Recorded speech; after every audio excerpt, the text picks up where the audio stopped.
Okay, so we're going live with Freightos. I'm going to give it a couple of seconds for the audience to populate before we kick it off.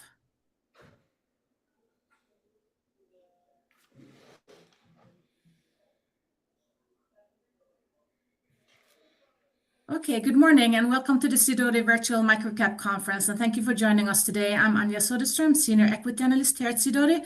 And as I mentioned, next up we have Freightos. And we have Zvi Schreiber, he's the Chairman and CEO with us. And we also have Pablo Pinillos, the CFO, and Anna Aaron Heilbron, she's the IR. We will start with a presentation by the management team, followed by Q&A. And if you would like to submit a question, you can do so in the Q&A function at the bottom of your screen. And with that, I'll wish you welcome. Thanks, Anja.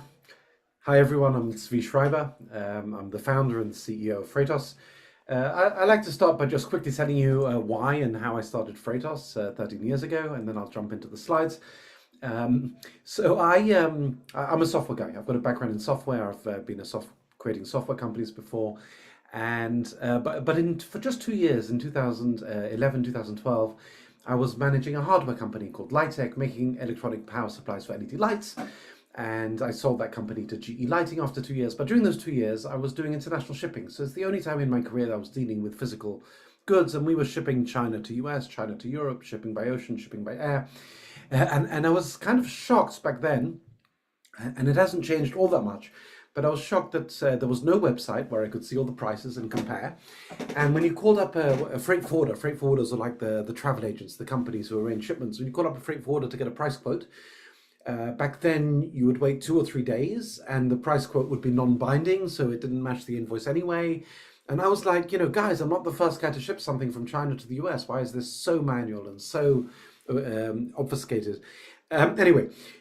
Fast forward, we've spent the last years digitalizing the industry. The industry is still mostly offline, so we're still at the beginning of that journey, but we've already established ourselves as a leader. We're doing well over 1 million digital bookings a year, which is still a small part of the industry, but we are the leaders in digitizing this huge industry, and it is a big industry, hundreds of billions of dollars.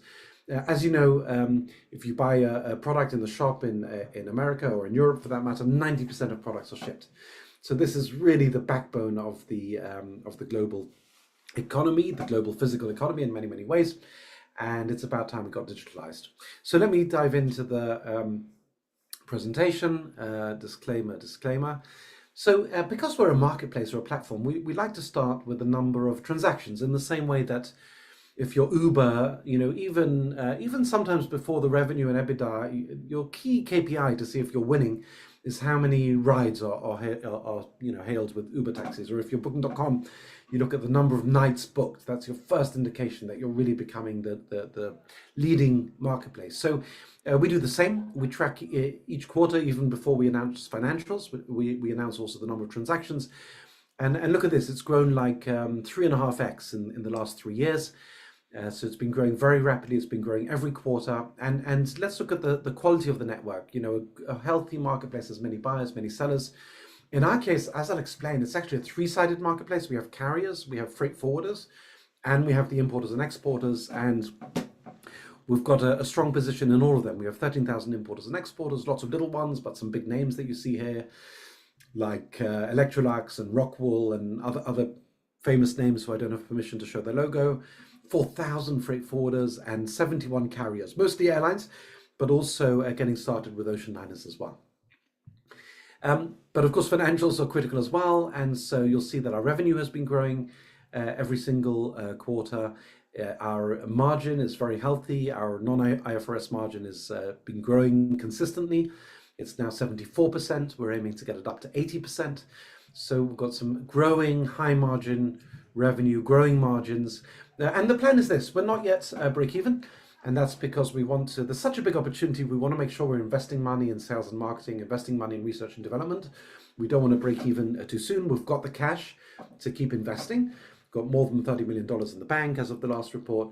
And so the idea is to keep investing, but also keep growing. Each quarter, pretty much, we lose less. You draw the line, and you'll see that by the end of 2026, will be break even, EBITDA break even, and very shortly after that, cash flow break even. It's almost the same, and we have plenty of cash to get there. So even if you see that we're losing money, It's intentionally. We want to invest that money to keep growing, and then we'll break even when we get to a suitable size in the next year. Okay, so let's talk a little bit about the market and the opportunity that we have. See, I'm sorry to interrupt. Did you want Yeah, to share the slides or I am sharing. because I can't see them? Oh, oh goodness! It says it very clearly. You are screen sharing. Maybe can any of the if any of the participants can see my slides, please just put it in the chat or the Oh yeah, Q&A. they can see them. I'm sorry to interrupt you. Can? Oh, I just okay. cannot see them. Okay, sorry about that. Okay. All right. So let me just get that up again. Now I've lost them, of course. Hold on one second. Ah, okay. Okay, good. So this is the least that you need to know about our. Zvi, you're Yeah. not sharing the slides. You're sharing the look. Do you want me to share my side? Give me 1 second. It says now it's paused, and I don't know why. Share. Share. No. Okay, how about now? Perfect. Okay, apologies for the small technical issue there. All right, good. So this is kind of the least that you need to know about our industry. You've got the importers and exporters. Now, we're all doing business to business. We're dealing with commercial things. We're not dealing with small packages to consumer. We're dealing with pallets and full containers. And so our end customer is the importer or exporter. In the industry, they're known as the shippers, but that gets confusing, so I'll just call them importer or exporter. Then you've got the freight forwarders. Freight forwarders are a bit like the travel agents for the industry, but it's more complicated than a travel agent, because when you buy a airline ticket, then you walk yourself on the plane, you walk yourself off the plane. Cargo doesn't do that. So a freight forwarder has to take care of the first mile and the ship or the plane and the last mile and the customs and the insurance. They pull that all together. It's a big industry. There's 100,000 freight forwarders in the world. The biggest freight forwarders do tens of billions of dollars. Some freight forwarders you might know, some of the biggest American freight forwarders or expediters. C.H. Robinson is a trucking company, but also a very big freight forwarder. But in the world, some of the biggest freight forwarders are DSV, Kuehne Nagel, and then also DHL and UPS also have a freight forwarding division separate to the small parcel division. And then you've got the actual carriers. They're the ones who are transporting the goods. We work mostly with a lot of success with airlines, starting to get going with ocean liners. They've been very slow to create digital connections, but that's happening. We're interested in trucking as well. We're not focused on the trucking market per se. There are other companies who do digital platform for trucking, but we are very interested in trucking when it's part of an international shipment. So trucking the first mile to the port, the last mile from the port. That is within our wheelhouse. And what happens today, we've started to change it, but still most transactions today are offline. And there's emails going between the importer and exporter, emails the freight forwarder, says I want a quote. There's usually two freight forwarders involved, one at the origin, one at the destination. They email the carriers. There's Excel sheets flying around and a very, very manual process. And we've started to digitalize it, but still most of the industry is offline, which is good. It means there's a big opportunity for us to grow. And the industry has all the problems you might expect from an industry which has so many human intermediaries. It takes, still, if you're not using Freightos, it's still common to wait 2 or 3 days for a price quote. There's big discrepancies. The prices aren't consistent. The prices aren't binding. There's wasted capacity, wasted carbon emissions, wasted time, etc. If I may for a second, zoom out to 100,000 feet view. This is how I like to look at our mission sort of from a strategic perspective. In the first decade of this century, even starting a bit before that in the 90s, B2C, business to consumer, e-commerce started to take off. And there were many individual retailers like Zappos and dedicated retailers like Amazon.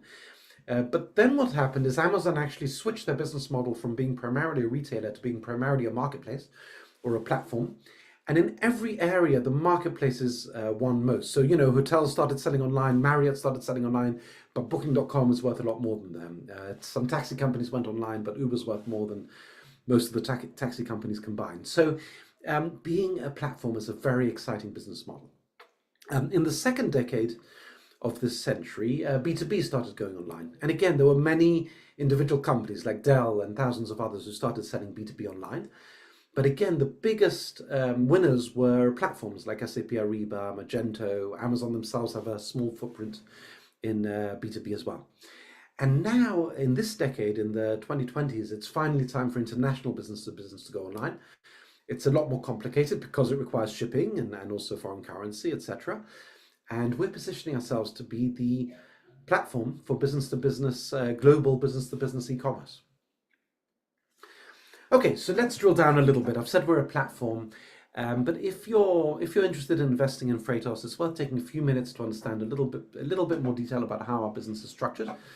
And so we, first of all, when you look at our financials, the first thing you'll notice, and Pablo will present it later at this time, there's two segments, platform and solutions. What does that mean? Platform means transactional revenue, any revenue which is tied to a specific transaction. It could be a flat fee or a percentage.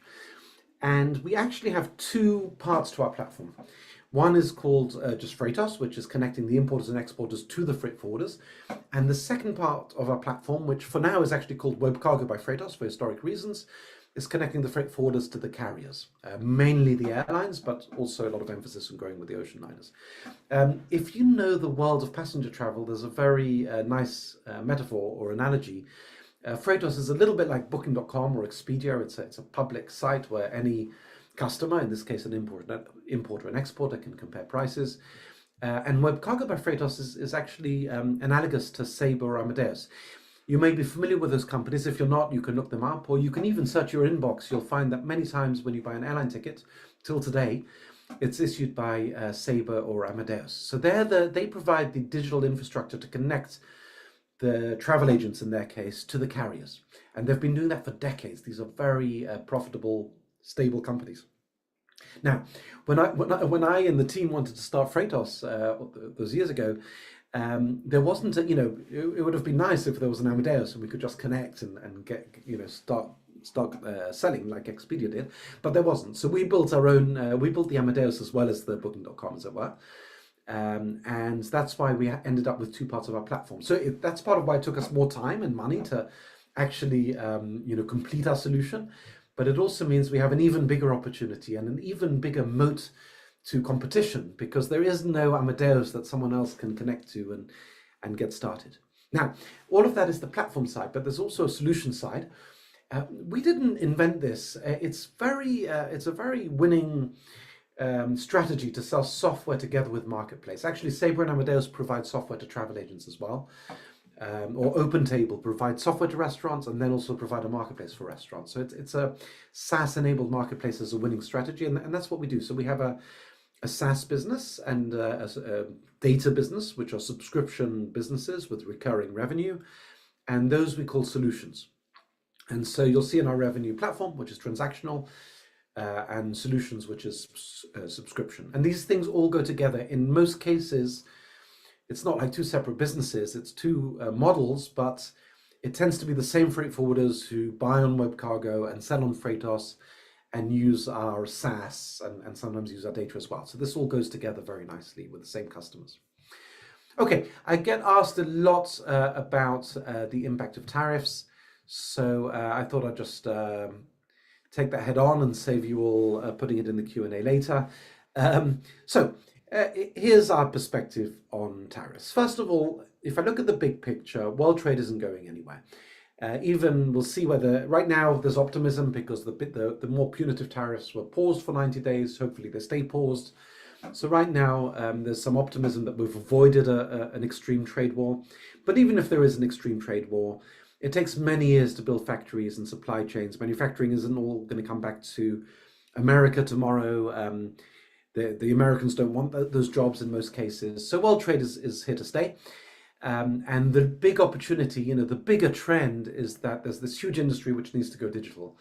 And so in the big picture, this doesn't change the opportunity that we have. But in the short term, it can be both a headwind and a tailwind. It can be a headwind because there can be short-term impact on lanes. For example, when for a few weeks there was a 145% tariff on Chinese goods coming to America, it did reduce our transactions in that particular lane. Luckily, that lane is a small part of our overall transaction, so it didn't have a meaningful impact. But of course, we did see a drop in volumes in that lane during those weeks. On the other hand, the positive thing is that volatility can actually increase platform usage. So people who get lazy and say, I'm always importing from China, I'm not going to bother using a marketplace, suddenly they need to find shipping from Vietnam or from somewhere else, then actually we actually find more usage for a marketplace when there's volatility. So it's good as well. Of course, we're continuing to monitor and respond. I don't want to be complacent. Right now, it looks like there won't be an all-out trade war. If there is an all-out trade war, it could be at least temporarily a headwind. It could also in some other ways be a tailwind, where we're keeping a close eye and responding to as things develop. Okay, so a little bit about the industry traction, and then I'll hand over to Pablo. We talked about the transactions, which are growing every quarter. The network, we've really got an amazing list of airlines, freight forwarders, shippers, importers and exporters, that is, who work with us. And we've got this double, the exciting thing about a marketplace is that you get this network effect, a two-sided network effect. All the sellers attract buyers because there's interesting stuff to buy, and all the buyers attract sellers because they want to fill their planes and their ships. But in our case, it's actually a three-sided marketplace because we have the carriers and the freight forwarders and the importers, and there's a fantastic growth dynamic. Even if we didn't spend money on sales and marketing, we would continue growing to some extent. All right, good. So let me hand over now to Pablo to take you through the financials at a high level, and we'll try to leave 5 minutes for Q&A at the end. Sure. So you want me to share my slides directly? Yeah, please. Sure. Just 1 second. So here.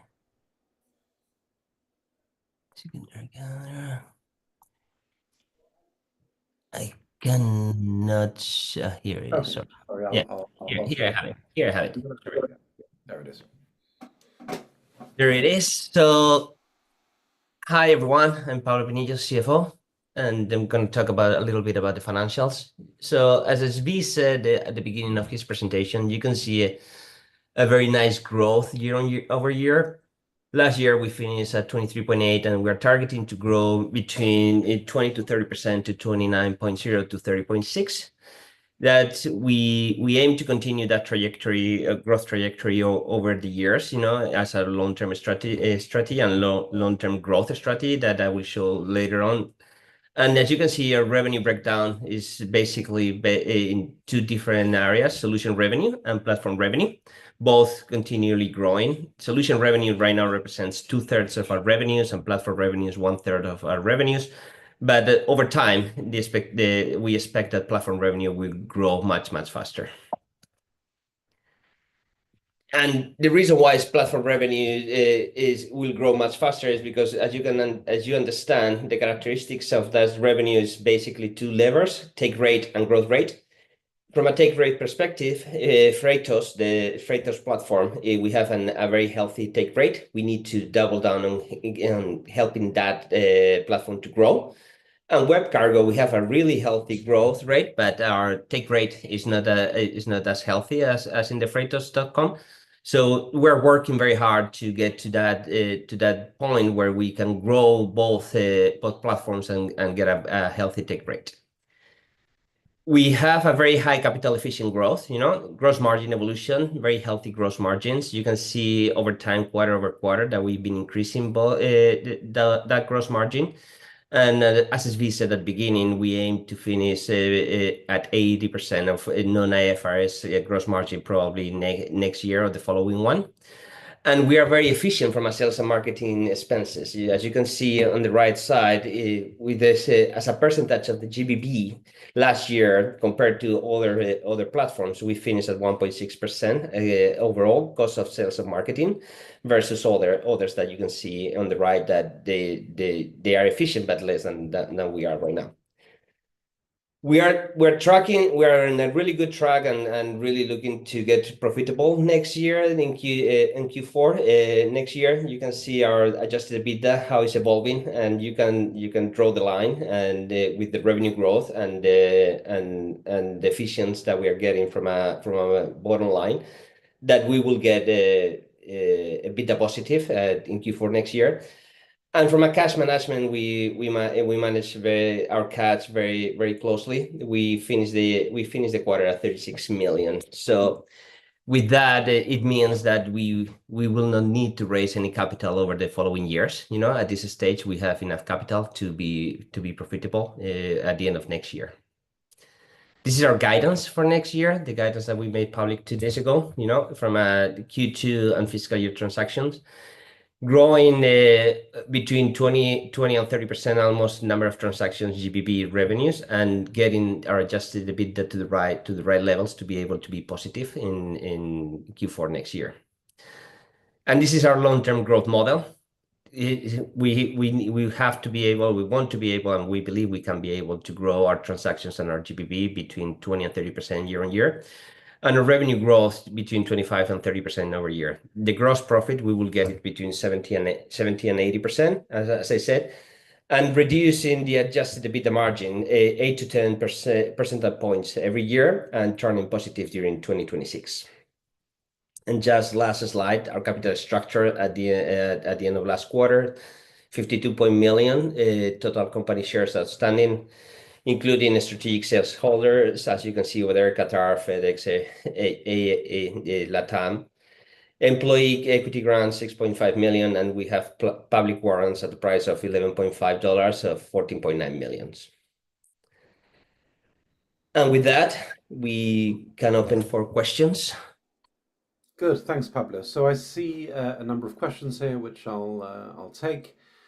There's a question here for Pablo. I wonder if you have an answer. How does our margin profile compare to peers, and what drives the difference? So think about that for a minute in terms of the margin. I'm not. Yeah, I can talk a little bit about that. As you have seen, we have 2 revenue streams. So we have one revenue stream that is SaaS business, and a second revenue stream which is more transactional business, the platform business. Getting efficiency, the SaaS business is a very healthy profile from a SaaS business perspective, as you can imagine in the SaaS world, and we are doing a lot of efficiencies in the transaction, so that is helping us to get more efficient and get into the levels that we want. If you compare to peers from a marketplace and platform perspective, their gross margins are lower than where we are. Yeah, and what drives the difference? I think.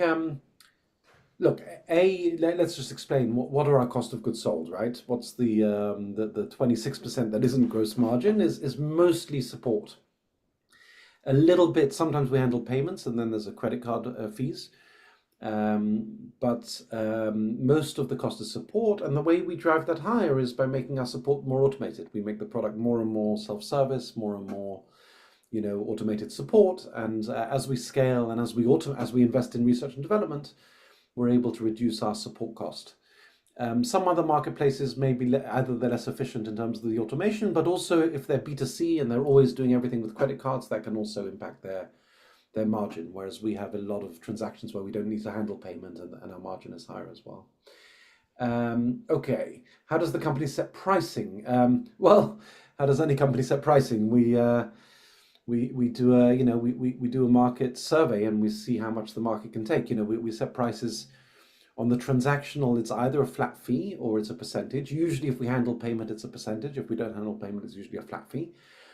And we aim to, we invest in research and development. We aim to add more value to the transactions, and then the market is willing to pay us a higher fee. So it's all about understanding how valuable we're proving ourselves to the customer, and then negotiating that they should pay us a fee accordingly. So same with the SaaS, we charge either per user per month, or more often per site per month. And it's we have a set price, and then sometimes there's a negotiation. But it all really depends on our ability to keep enhancing the software, using AI more and more, of course, more and more AI features in our software. And the more valuable our software becomes, the more we're able to increase our price and to avoid too much negotiation around that price. Okay, what is the greatest obstacles that you face in growing the top line? Well, first of all, we are growing the top line, so there are no obstacles which are blocking us, but there are lots of things we would like to clear. One of them is that it took us long enough. It was only in 2020 that we had a sort of a good number of airlines starting to connect to us digitally, and with ocean liners, we're still not there. We have a couple of big ocean liners, but the ocean liners finally being ready to create a digital connection would certainly help our growth. But then again, we're going to grow regardless, but that would help more. Okay, let's go on. We've only got a couple of minutes, so I'll buzz through these. Will the firm need to raise capital over the next 2 years? No, we don't need to. We have enough money to get to break even. And certainly if the price remains at this level, there's no appetite of our board of directors to dilute our shareholders at anything like this price. Remember that a lot of our big sophisticated investors actually pay $10 and still think it's worth that. And so we don't need to raise money, and we probably won't raise money because we have enough cash to get to break even. The business is moving ahead nicely, yet the share price has performed unusually poorly. What do you think Wall Street is missing? It's a great question. Anya sort of asked me that as we were preparing for the call. I don't know. It's a great, it's a huge opportunity. I mean, we could literally, if we keep performing, eventually we could grow faster. We could be the next Booking.com, which is worth $100 billion. There is that kind of scale of opportunity here. So it's a very exciting opportunity. We don't have a lot of competition. We're clear leaders, which is very, the most important thing. I think that, look, we're still relatively micro cap, and a lot of investors that just don't look at that. We seem to have a bit of a stigma just because we went public through a SPAC. Now that doesn't change our business, but there seems to be a little bit of a lot of unworthy companies went public through a SPAC. So I think there's a bit of a stigma, which eventually will shake off. But yeah, I look at it as an opportunity, hopefully. Okay, I think we've only got a few seconds here. Long term, what factors are most likely to cause a material change in demand? Is it simply global GDP? Does nearshoring play into this? So look, we're the leading digital platform, and we've digitized single percentage points. So if world trade grows a few percent with GDP, that's great. If global trade shrinks a few percent, because of nearshoring, it probably won't happen, but it's not impossible. It makes very little difference. We can still grow thousands of percent. And so that's really the overall growth. The industry goes up or down a few points, makes very little difference to the overall opportunity. Okay, I think I've got time for one more very quickly. Can you compare contrast your business to Flexport? So yeah, so Flexport is a well-known digital freight forwarder. Unlike us, they are themselves a freight forwarder, so they've got higher revenue, much lower margin, probably single digits if they're even making a profit. Or gross profit, probably single digits, maybe 10, maybe teens at most. And they're a customer of ours. They use our technologies. So our position is very much to be a neutral platform, and I think that's a great position. Their position is to be an actual service provider and to compete with all the freight forwarders using technology. And that's a different model with advantages and disadvantages, and we're very pleased to work with them. All right, I think we're at time here, actually. There were one or two questions I didn't get to. Apologies for that. But feel free, everyone, to send an email to ir@freightos.com, and we'll be sure to get back to you. Thanks.